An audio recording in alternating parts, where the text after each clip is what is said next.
Seguramente has escuchado sobre el dilema del tranvía, sobre todo si te interesa la filosofía o la ética. En los años recientes, el dilema ha dejado de ser un divertido experimento moral para discutir en grupo y se ha convertido en una situación real para contemplar con los carros autónomos. Pero más allá de todo eso, este planteamiento hipotético es un ejercicio ético del mundo real. El dilema del tranvía es el siguiente. Estás conduciendo un tranvía cuando de repente los frenos dejan de funcionar. Si sigues por la vía que tienes delante, atropellarás a un grupo de 5 personas. Pero tienes la opción de accionar un interruptor y dirigir el tranvía hacia otro camino, donde hay solo una persona sobre la vía. Tienes que elegir entre sacrificar a 5 personas o a una. ¿Cuál es la acción moralmente correcta? ¿Cambias la palanca para salvar a 5 y cobrar solo una vida? ¿O sigues la ruta que llevas? El dilema del tranvía es un experimento moral ampliamente utilizado en clases de filosofía para principiantes. El problema se utiliza para ilustrar 2 ramas de la ética, el consecuencialismo y la deontología. Los consecuencialistas se centran en las consecuencias de una acción, mientras que los deontólogos enfatizan un sentido de deber moral. El utilitarismo es un ejemplo destacado de consecuencialismo. Los filósofos Jon Stewart y Jeremy Bentham consideraron el valor moral de una acción basado en el resultado y su contribución al bien mayor. Si consideras el problema del tranvía desde la perspectiva consecuencialista, tirarías del interruptor para quitar una sola vida en lugar de 5. A más personas vivas, más claro el bien mayor. Por otro lado, la ética del deber de Immanuel Kant te reta a universalizar un principio para ver si funciona independiente de las circunstancias. Su ejemplo clásico es la mentira. Si la mentira fuera un principio universal, todos mentirían todo el tiempo y no podrías confiar en nadie. Desde la perspectiva del deber de Kant, el problema del tranvía es más desafiante. ¿Podrías universalizar tu principio de sacrificar a alguien para salvar a otros?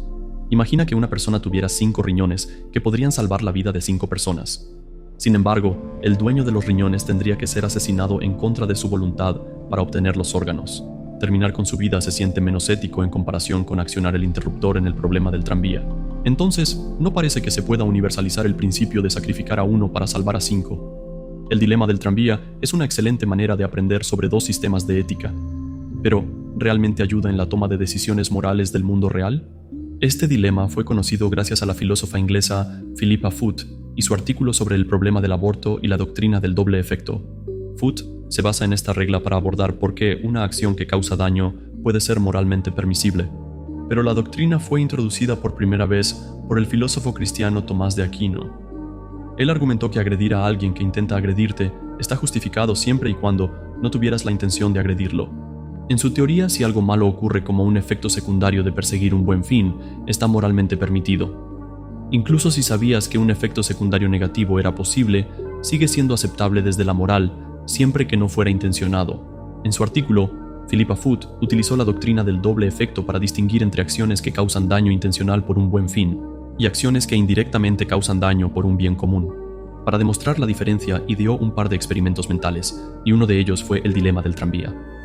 El otro era una situación donde un juez causaba daño intencional para lograr un mejor resultado. Acá, el juez incrimina a un hombre inocente y lo ejecuta para salvar 5 vidas inocentes. Con la doctrina del doble efecto, Foot explica por qué el juez está equivocado, ya que causa daño intencional para lograr un bien, mientras que en el caso del tranvía, el conductor causa daño indirecto al salvar a los 5 a favor de uno. La principal diferencia es que el conductor no tiene la intención de matar, aunque prevé que sucederá, pero el juez mataría al hombre inocente si tuviera otra oportunidad, porque es parte de su plan. Una crítica a la doctrina del doble efecto es lo cerca que está un efecto secundario lamentable de su consecuencia. Si el daño se hace como un medio para un fin, no se considera permitido por la doctrina del doble efecto. El daño tiene que ser un efecto secundario de la acción tomada. Pero la línea entre el efecto secundario y un medio para un fin es borrosa. Piensa en el dilema del tranvía. ¿Cambiar de rumbo para sacrificar a una persona es un medio para salvar a otros? ¿O es un efecto secundario? La diferencia es difícil de notar. Foot reconoció que la doctrina del doble efecto no es precisa y utilizó un enfoque basado en el deber para explicar la permisibilidad del daño. Señaló la diferencia entre deberes positivos y negativos para explicar la reacción a la solución del dilema del tranvía.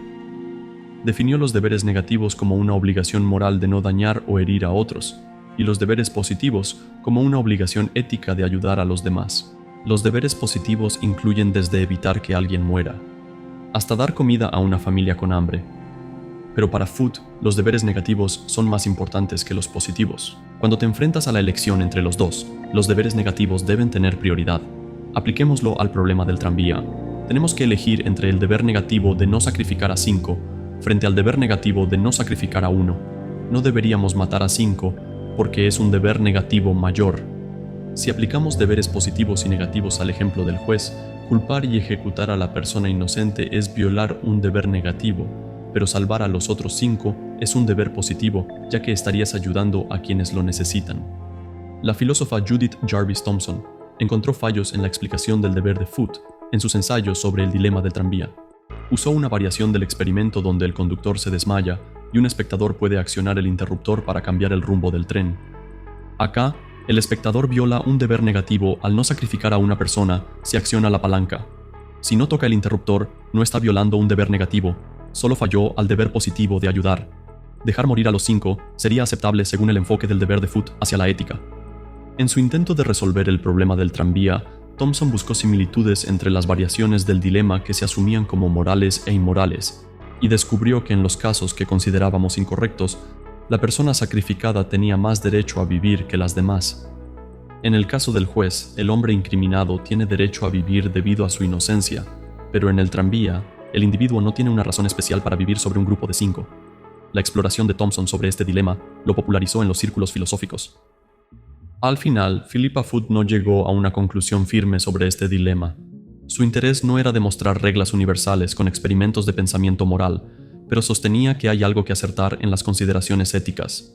En lugar de buscar reglas universales y consecuencias, se enfocó en la naturaleza humana y el sentido de propósito. Foot fue fundamental en el resurgimiento de la ética de la virtud, basándose en Aristóteles para sugerir que la acción correcta es una cuestión de evitar el mal, en lugar de encontrar errores universalizables. Su ética señala el problema con el dilema del tranvía como experimento moral.